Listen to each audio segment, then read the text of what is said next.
The Shady Grove, Maryland courthouse buzzed with restless energy on a crisp Tuesday morning. Polished marble floors reflected the hurried steps of anxious visitors, their shoes squeaking faintly against the stone. Metal detectors hummed and beeped, scanning bags and bodies for contraband, their incessant chirps blending with the low hum of whispered conversations. Outside, grand columns loomed beneath a swaying American flag, radiating the timeless authority of the legal system. Inside, however, was a cauldron of human emotion, fear, hope, and desperation simmering in the air, tinged with the faint scent of stale coffee, old paper, and lemon-scented cleaner that never quite masked the underlying grit. Amid this controlled chaos stood Theresa Marshall, a tall black woman in her early 40s, her presence both commanding and understated. Dressed in a modest black blazer and white blouse, her neatly braided hair framed a face etched with resolve and a trace of weariness. Her dark eyes scanned the bustling corridor, clutching a folder of legal documents, her armor in a fight that had consumed her for months. Theresa was here to testify in a civil lawsuit against a prestigious marketing firm that had fired her, citing blatant racial discrimination. She'd faced countless battles in her life, a rough childhood in a struggling neighborhood, professional barriers that tested her grit, but this moment felt heavier. As if the weight of justice itself rested on her shoulders. Nearby, Sergeant Kyle Harrington, a courthouse bailiff, cut an imposing figure. Tall and muscular, with a chiseled jaw and close-cropped hair, he carried the unyielding aura of authority. His uniform was crisp, the badge gleaming under the fluorescent lights, but his posture hinted at tension, as if he anticipated trouble. Theresa caught his glance as she navigated the crowd, his eyes lingering on her with a scrutiny that felt personal, though she couldn't pinpoint why. She brushed it off, focusing on the task ahead, presenting evidence that could expose her former employer's systemic bias. The hearing was set for 9:30 a.m. in room 306, presided over by Judge Marjorie Hessington, a woman notorious for her icy demeanor and swift, uncompromising rulings. The courtroom was a stark chamber of dark wood and high ceilings, its pews creaking under the weight of observers. Theresa settled into a seat, her attorney, Rick Stanton, a middle-aged civil rights advocate with a reputation for tenacity, offering a reassuring nod.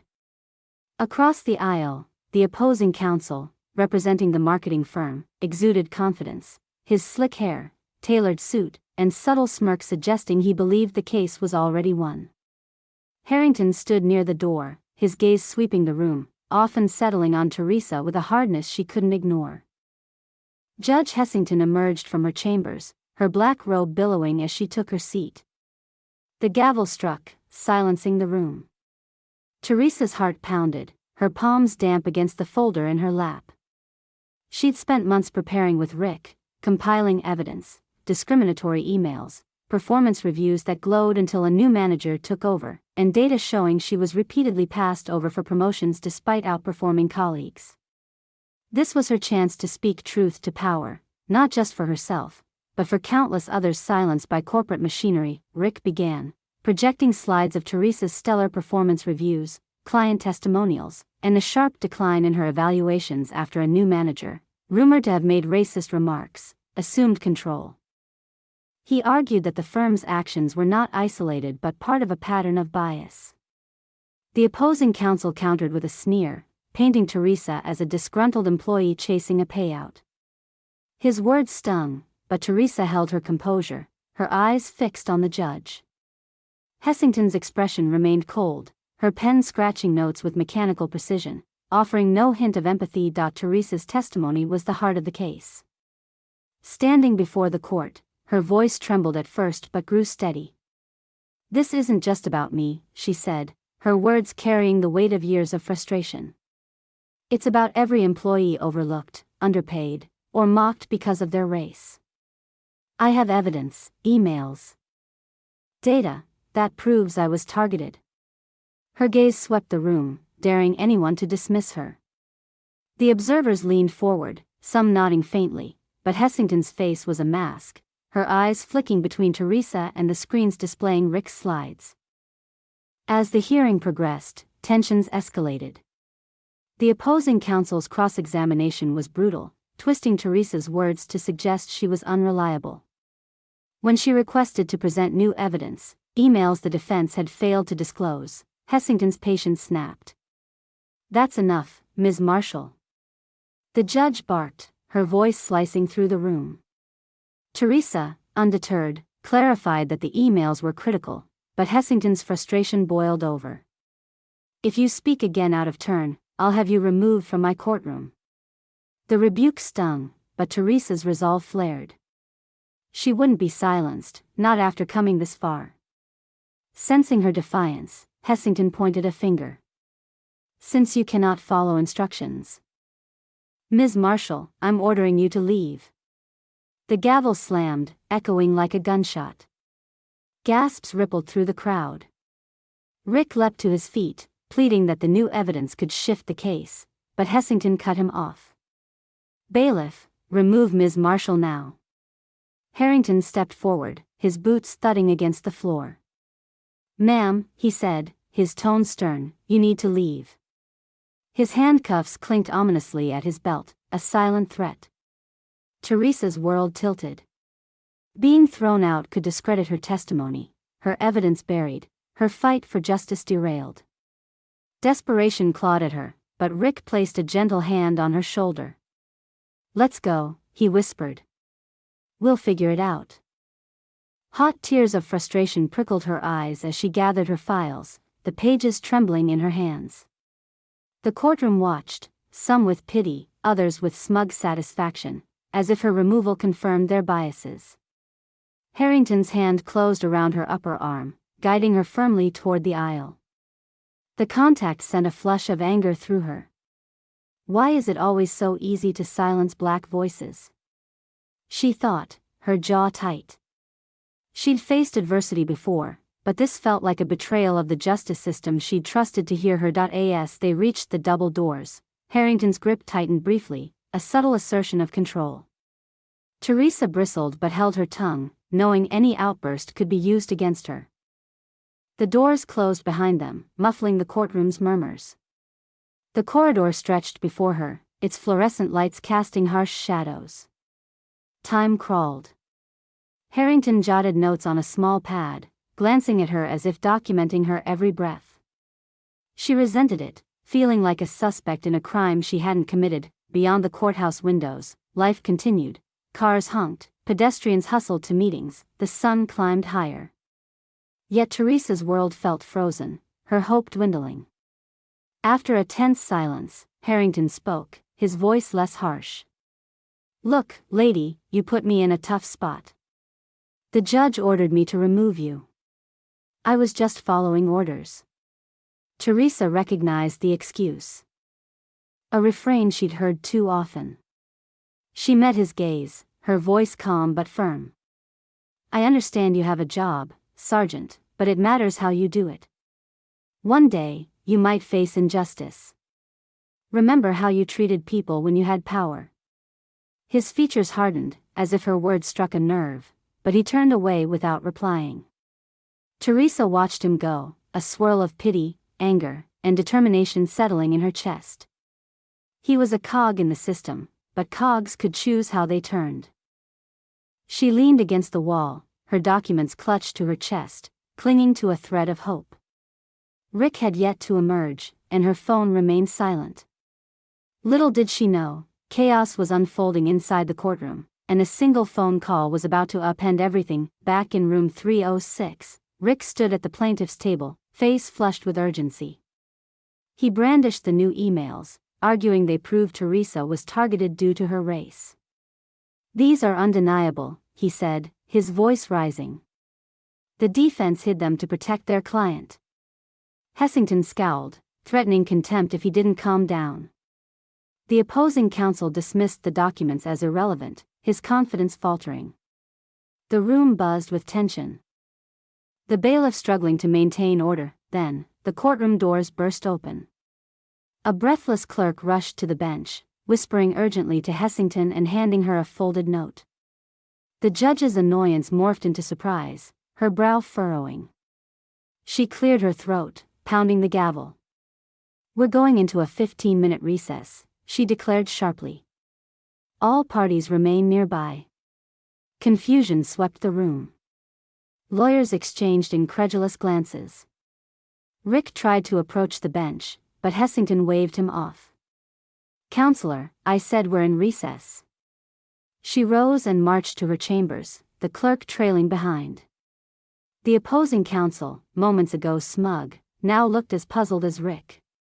No one understood why the hearing had stopped so abruptly. In her chambers, a room of dark wood and shelves groaning with legal tomes, Hessington took a call, her posture rigid. "Yes, Mr. Secretary," she said, her tone deferential. "I understand. I'll see to it immediately." She glanced at Harrington, summoned to the room. Setting the receiver down, she met his eyes. "That was the White House," she said, her voice low. "Theresa Marshall's case has the administration's attention. Someone very high up wants her testimony heard. Find her immediately and bring her back, uncuff her if necessary. Resume the hearing with every courtesy." Harrington blinked, disbelief coursing through him. The White House? He'd read about the administration's push for scrutiny of discriminatory practices, but never imagined it reaching a small courthouse in Shady Grove. He recalled Theresa's subdued dignity, the frustration in her eyes as he gripped her arm. Now, he was ordered to escort her back. The irony wasn't lost on him. "Yes, Your Honor," he said, his mind reeling. The call, from the Department of Justice, had emphasized consequences if Theresa's rights were compromised. The wheels of power had shifted in ways no one anticipated. Harrington moved swiftly through the corridor, scanning the crowd, lawyers chatting, families waiting anxiously.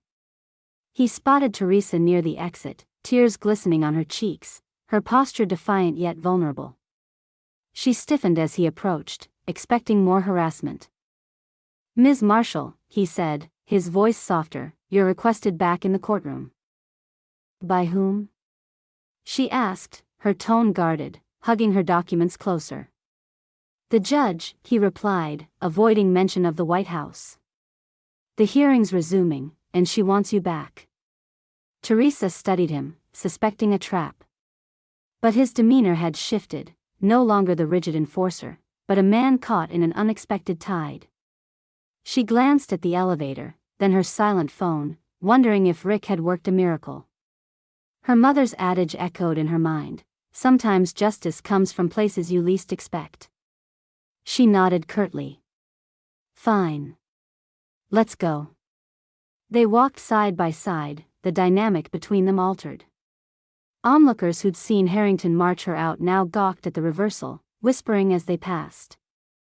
Word of Theresa's case had already spread, fueled by local news coverage of her discrimination suit. Inside the courtroom, tension crackled. Judge Hessington sat at the bench, flipping through papers with forced composure. Rick, relief and curiosity on his face, stood at the plaintiff's table. The opposing counsel looked uneasy, blindsided by the shift. Observers snapped to attention as Theresa entered, Harrington trailing behind. Hessington cleared her throat. "Ms. Marshall, please take your seat," she said, gesturing to the plaintiff's table. Her tone, once venomous, was now strained but civil. Rick leaned over as Theresa sat. "What the heck happened?" he whispered. "No idea," she replied. Heart pounding. "Let's make it count." Rick resumed, introducing the new emails, projected on overhead screens. The messages were damning, coded language about Theresa's fit for our clients or urban style, bonuses downgraded without explanation, and promotions given to less qualified colleagues. One email chain revealed a manager's explicit bias, dismissing Theresa's contributions with racial undertones. The courtroom was stunned, a hush falling over the crowd. Even Hessington, previously indifferent, leaned forward, her pen pausing. The opposing counsel sputtered, objecting on grounds of relevance and authentication. Rick countered calmly, presenting metadata that traced the email's digital trail. Theresa took the stand again, her voice trembling but resolute. "This isn't just about me," she said, eyes locking with the judge's. It's about every employee overlooked or mocked because of their race. These emails prove a pattern of discrimination that continues if no one stands up. The silence was profound. The opposing counsel's smugness evaporated, his shoulders slumping. Over the next hour, Rick presented affidavits from 2 former colleagues, who, despite fearing retaliation, confirmed systemic bias against Black employees. Their words painted a chilling picture of a workplace where merit was overshadowed by prejudice. Theresa fought a swirl of emotions: vindication, anger, relief. She'd spent months preparing, but never imagined such a dramatic turn. Harrington lingered at the back, his expression conflicted. Their eyes met briefly, and she saw a flicker of realization in him, as if he understood the injustice he'd unwittingly abetted. Hessington took meticulous notes, her solemn nod suggesting she now viewed the evidence with gravity. When she turned to the defense, her voice was measured. "Do you have a rebuttal?" The defense lawyer stood, visibly rattled. "We request a short recess to review these materials, Your Honor," he said, a tremor in his tone. Hessington's gaze shifted to Theresa, then back. 30 minutes. Reconvene promptly. The gavel fell lightly, and the room exhaled. As lawyers gathered their materials, Theresa's phone buzzed. A friend texted, "Turn on the news.